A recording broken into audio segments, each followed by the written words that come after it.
This slide summarizes our field observation at PPR Kerinci, focusing on physical conditions, social environment and safety.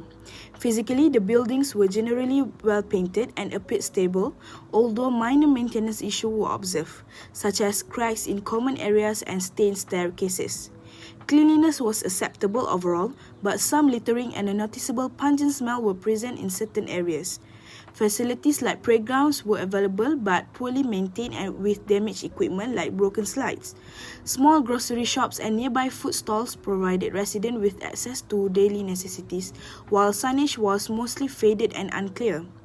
Socially, the area appeared densely populated due to limited parking and frequent double parking. Many children were observed after school hours, indicating that many families live in this housing area. In terms of safety, some corridors had poor lighting and hazards such as broken tiles and uneven flooring were observed. Although CCTV cameras were installed, there were no security guard or gated access, which may raise safety concerns for residents.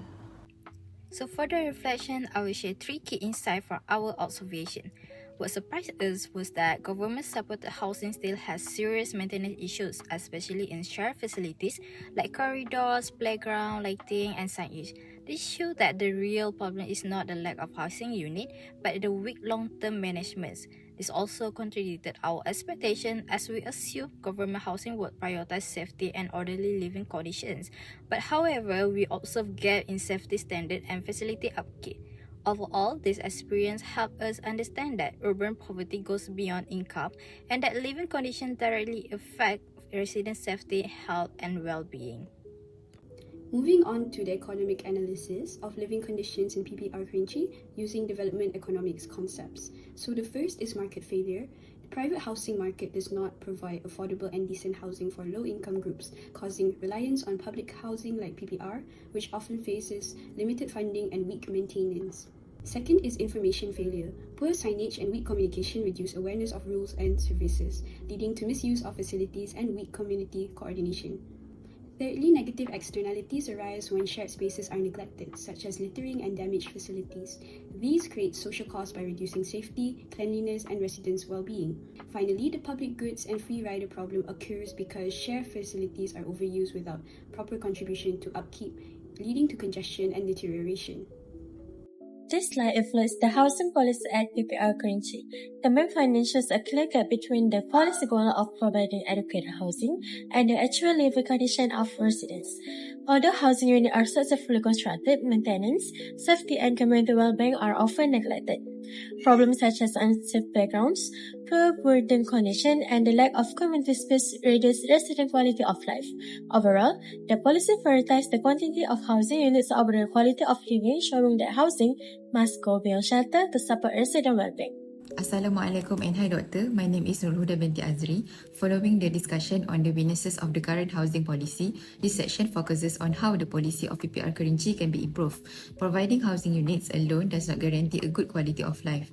So, the policy must shift from quantity to long-term quality. First, a structured maintenance system with regular inspections is needed to address safety issues such as damaged playgrounds, leaky pipes and poor waste management. Second, livability should be improved through safe playgrounds, community halls and green spaces that support social interaction. Involving residents through community committees can also improve accountability. In addition, social support programs such as skills training and better transport access can help reduce poverty trap. Overall, these improvements would transform housing from mere shelter into a safe, dignified and supportive living environment, which is essential for inclusive urban development. In conclusion, People's Housing Program PPR has helped many B40 and M40 households gain access to affordable housing in the city, but there are still several issues that affect residents' daily lives, such as poor maintenance of shared areas, damaged playground equipment, weak lighting corridors, and safety concerns in common spaces. These issues reduce the comfort and well-being of the residents. Housing is not only about providing a roof over people's heads, but also about the quality of the environment they live in.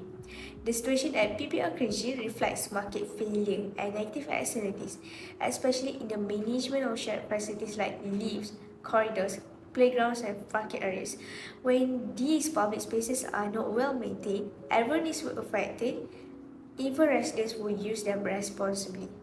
Over time, poor living conditions can affect health, safety, and daily productivity, making it harder for families to improve their standard of living.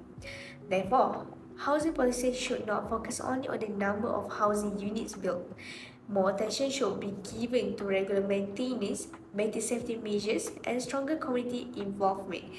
By doing so, local housing programs can create safer, more comfortable, and supportive communities that improve residents' quality of life and support inclusive urban development.